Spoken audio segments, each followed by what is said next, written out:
ఈరోజు మొన్నెవరో ఒక సామెత అన్నారు, పాలేందో నీళ్ళేందో తేలాలంటే కొంచెం టైం పడుతుంది అన్నారు. ఇప్పుడు కేసీఆర్ ఉండగా ఏముండే, కాంగ్రెస్ వచ్చినాక ఏమైందో ఇప్పుడు ప్రజలకు మెల్లమెల్లగా మనసున పడుతున్నది. ఆనాడు కేసీఆర్ ముఖ్యమంత్రి అయినాడు ఏముండే, ఎరువు బస్తాలు కావాలంటే సిద్దిపేటలో పోయి మబ్బుల 5 గంటలకు లైన్లో నిలబెడితే, చెప్పుల లైన్లో పెడితే ఒక సంచి దొరికే పరిస్థితి ఉండే.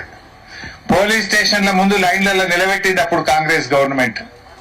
కానీ కేసీఆర్ వచ్చిన తర్వాత ఎరువు బస్తాలు మీ ఊర్లకే లారీలలో పంపిండా లేదా?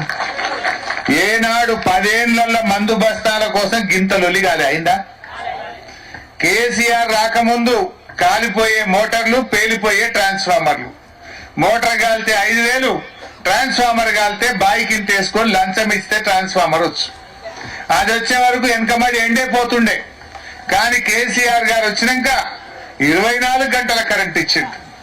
మోటార్లు కాలని కరెంట్ ఇచ్చిండు, ట్రాన్స్ఫార్మర్లు కాలని కడుపు నిండా కరెంట్ ఇచ్చిండు.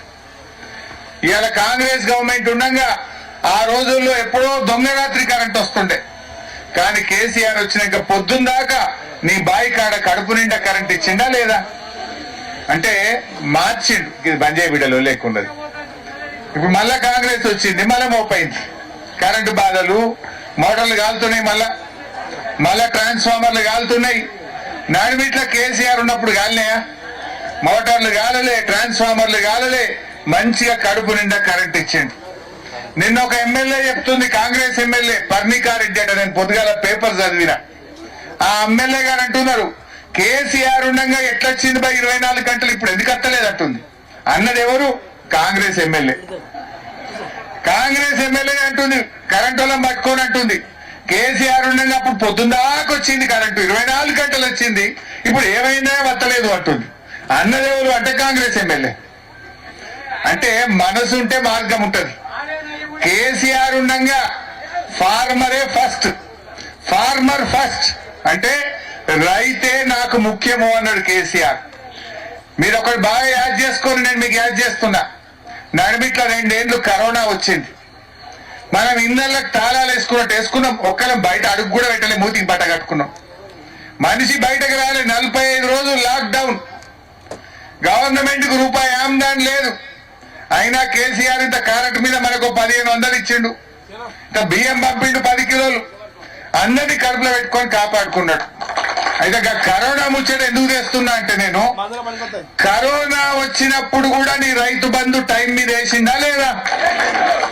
కరోనా కష్టకాలంలో కూడా గవర్నమెంట్ కు ఆమ్దాన్ లేకపోతే మంత్రుల జీతాలు బంద్ పెట్టిండు, ఎమ్మెల్యేల జీతాలు బంద్ పెట్టిండు, ఉద్యోగస్తులకు సగం జీతం ఇచ్చిండు, రైతులకు మాత్రం 5,000 రూపాయలు రైతు బంధు ఇచ్చిండు. అవో అది కేసీఆర్ కు రైతు మీద ఉన్న ప్రేమ. మరి వీళ్ళకేం పుట్టింది ఇప్పుడు? ఏం కరోనా లేదు, ఏం లేదు, ఉన్నదా ఇప్పుడు?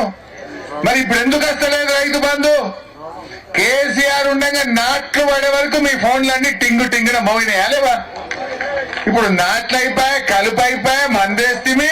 ఇక రేపు మాపు కోతకు రాబట్టే దసరా పండుగ దగ్గరికి వస్తుంది. కానీ రైతు బంధు పైసలు మాత్రం రేవంత్ రెడ్డి ఎత్తలేదు. వేసిండా? మాటలు మాత్రం కోటలు దాటుతున్నాయి. మాట్లాడమంటే అన్ని వంకర మాటలు మాట్లాడతాడు. మరి రైతు బంధు ఎందుకు ఎత్తలేడు? ఏం చెప్పిందప్పుడు? కేసీఆర్ ఉండగా మొదలు 4,000 ఇచ్చిండు, మళ్ళా గెలిస్తే 5 ఇస్తా అంటే 5 ఇచ్చిండు, మళ్ళా గెలిస్తే 8,000 చేస్తా అన్నాడు. కానీ గెలిస్తే మనం చేద్దాం. కానీ వీళ్ళు గెలిచిండ్రు 7,500 ఇస్తా అన్నారు. ఇవాళ ఇప్పటి వరకు సప్పులు లేదు. పోయిన యాసంగిలా 5,000 ఇచ్చిండు, 2,500 ఎగబెట్టిండు.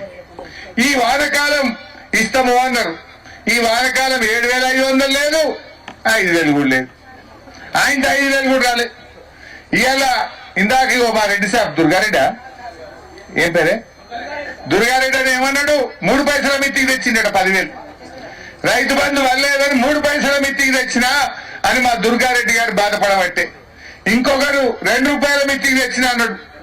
యాదగిరి 2 రూపాయల మిత్తికి తెచ్చినా అన్నాడు. నువ్వు రైతు బంధు అయ్యాక ఇలా అప్పుల పాలు చేస్తున్నట్టు రైతుల్ని. ఇవాళ కేసీఆర్ ఉండగా వస్తే ఇంత దున్ననీకి ట్రాక్టర్ కిరాయకో మందు బస్తాలకో కలుపు మందం ఇంత ఆసరైండు మన కేసీఆర్.